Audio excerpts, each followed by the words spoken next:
The tradition to wear rings goes back thousands of years. Through the millenniums, styles and techniques have evolved into the incredible silhouettes you find in contemporary jewelry.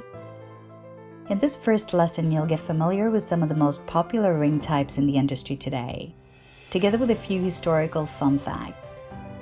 Be prepared to get your creative juices flowing with these amazing creations.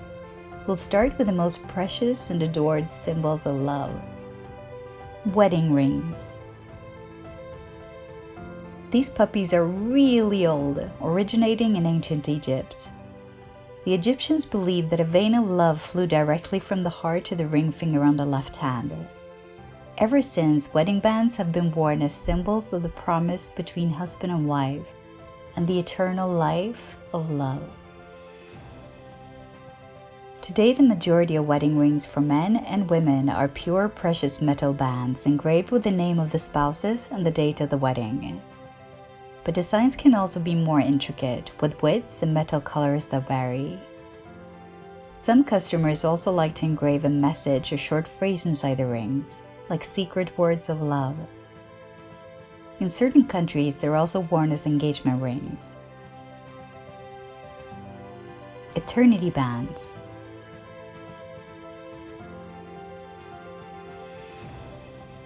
Eternity rings are made with precious metals and usually set with a single row of precious stones. They're given at special times in a couple's relationship and made fairly thin so they can be stacked together as they're received through life. They're really popular gifts for anniversaries or the birth of a child, as a sign of eternal love and appreciation. There are full or half eternity bands. The full have gems all the way around the ring, or down to the sizing bar, while the half bands have stones only on the top half.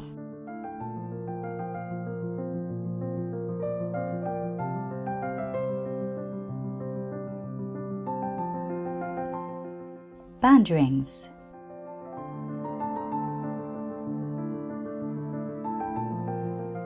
Like you probably already imagined, the definition of a band ring is that it is a band.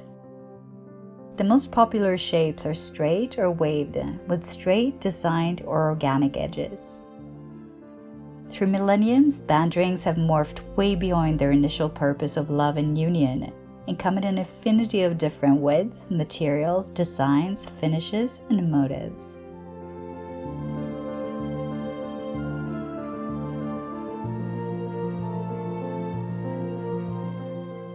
The Solitaire.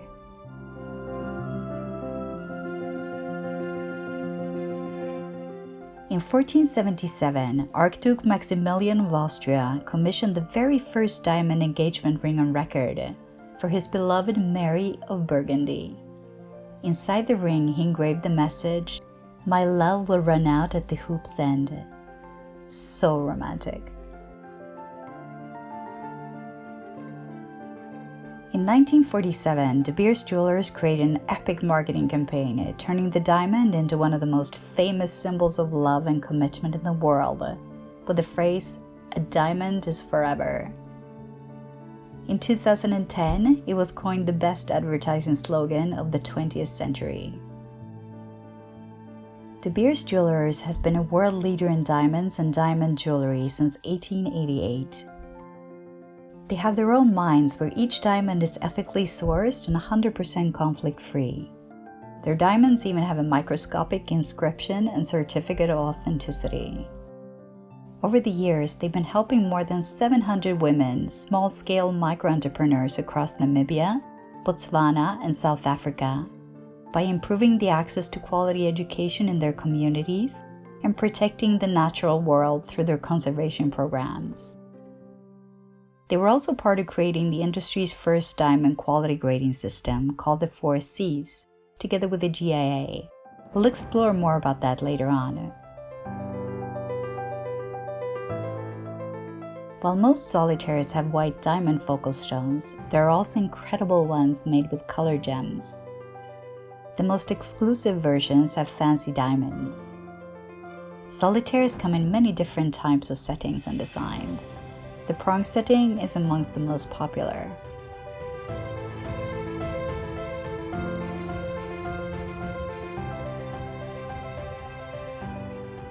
The 3-stone ring. Another successful marketing campaign made by De Beers Jewelers was the Trilogy campaign launched in 2001, transforming the 3-stone ring, which wasn't a new invention, into a world-famous icon.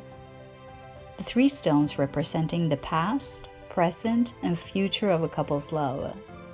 It immediately became a worldwide success. In fine and high jewelry today, 3-stone rings aren't exclusively dreamy symbols of love, but also gorgeous, fun designer pieces.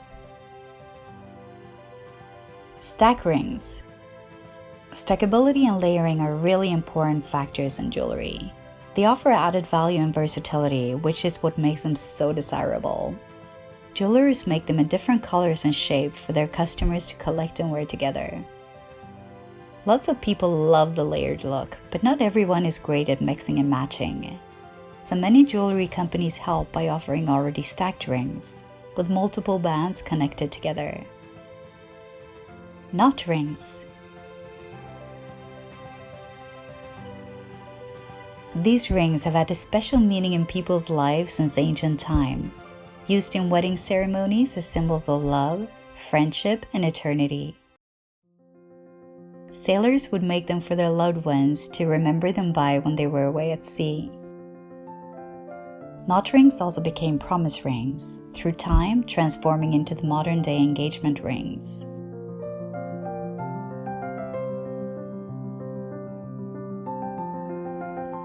The bypass ring. Yep, it has the same name as coronary surgery, but it's a really loved ring style where the 2 ends on top bypass each other. It's also called toi moi, which means you and me in French. Becoming popular during the Victorian era, they were given as engagement rings, symbolizing 2 souls coming together as one.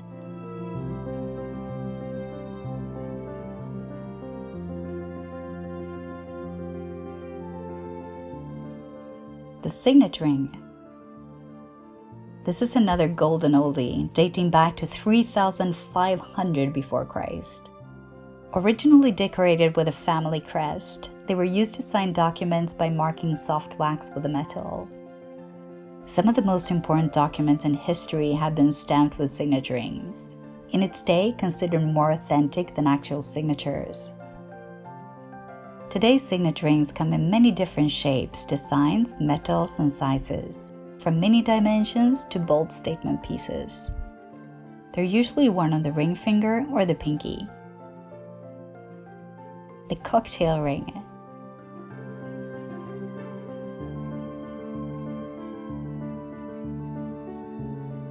This is a glamorous symbol of rebellion born in the 1920s. During a revolutionary time when women finally started to gain the right to vote, didn't have to wear corsets anymore, and were allowed to wear trousers and short skirts. At this time, drinking alcohol was illegal, but a movement of young women called flappers, tired of restraints, started to rebel, cutting their hair in a bob, wearing makeup, smoking, drinking, dancing, and wearing flamboyant cocktail rings, often bought with their own money.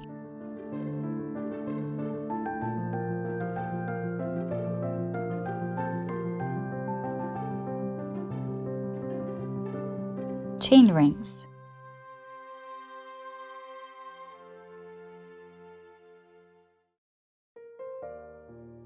These rings look like chains for the finger, sometimes made with actual chain links, giving the rings a soft movement. They can also be fixed. Chain rings come in many different shapes and sizes. Fine and high jewelers often make them with their custom-made link design. Open rings. You'll find a lot of this fun modern style in contemporary jewelry. The shapes and designs can be anything you want them to be. Only your imagination is the limit. Charm rings. These fun little things are mostly made with dangling pendants attached to slim bands, popular to stack with other rings. Cluster rings.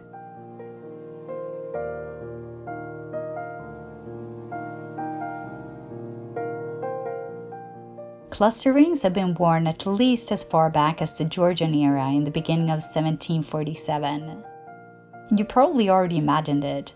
They were and still are another type of engagement ring. The initial clusters were round or oval with prong-set round stones and a halo around a central precious gemstone.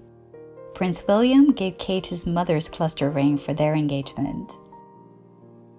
Today, cluster rings have transformed into an array of different shapes, colors, and styles. They no longer need to have a center stone, but can also be made with clusters of gem and organic compositions.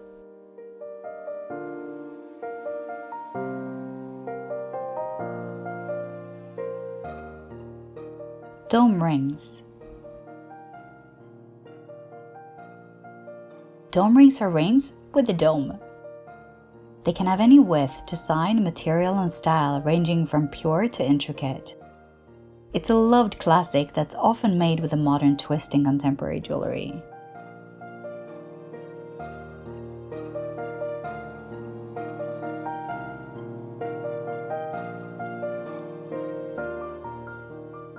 Wrap rings. Wrap rings date back thousands of years to ancient Asia, Egypt, and Greece. This striking piece in yellow, gold, and diamonds comes from Jade Trow, a beautiful brand based in New York. Jade, who's the 5th-generation diamantaire, is known for her unique and refined diamond jewels, reflecting a personal, edgy style. Through her obsessive design process, she creates jewelry that becomes an extension of the wearer and empowers self-expression. This ring is a coil made with many small elements assembled together, allowing the ring to move when pulling it open. Because of its state-of-the-art engineering, it always returns to its original shape when you let go. Multi-finger rings. This is a fun ring looking really modern, but the trend is actually ancient. Multi-finger rings became hot items in Italy during the Roman Empire in 27 BC and have made a comeback in modern times.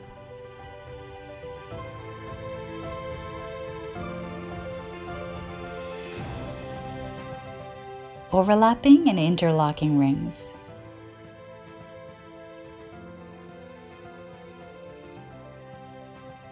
Overlapping rings are either fixed or separate interlocking bands. Today's versions comes from the gimel ring.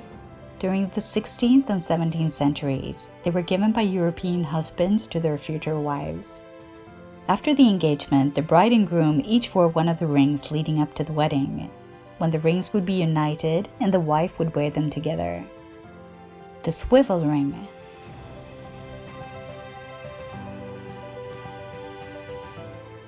The swivel ring is a really ancient invention that became popular in the Mediterranean during antiquity.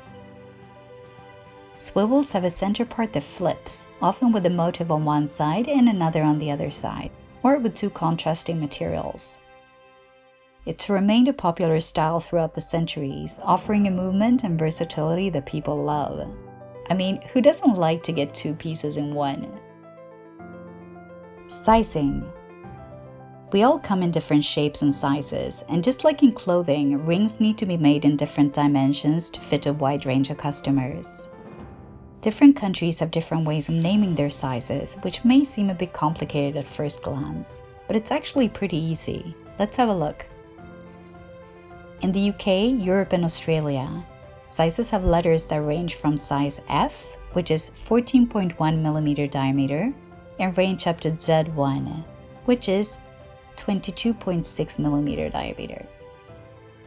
In the US and Canada, sizes have numbers that start with 3, which is 14.1mm diameter, and range up to 13.5, which is 22.6mm diameter. In Switzerland, sizes are numbered starting at 4, which is 14.1mm diameter, and range up to 28.75, which is 21.8mm diameter. In Asia, Hong Kong, China, Singapore, Taiwan, and Japan, sizes are numbered starting at 4, which is 14.1mm diameter, ranging up to 22, which is 22.2mm diameter. On the GIA website, you'll find the complete international sizing guide. The amount of ring sizes that companies make vary a lot from company to company.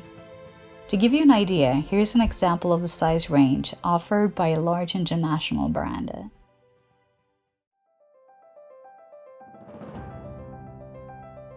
Many jewelers make their rings with something called a sizing bar. This is a small area of plain metal without any motif or gems, usually around 1 centimeter wide at the bottom of the ring, making it much easier to size up or down. Here are 2 examples of nicely integrated sizing bars from John Hardy. Most Western companies design their women's rings in size 53 with a diameter of around 17 millimeter, and the size 62 for men with the inner diameter of 19.84.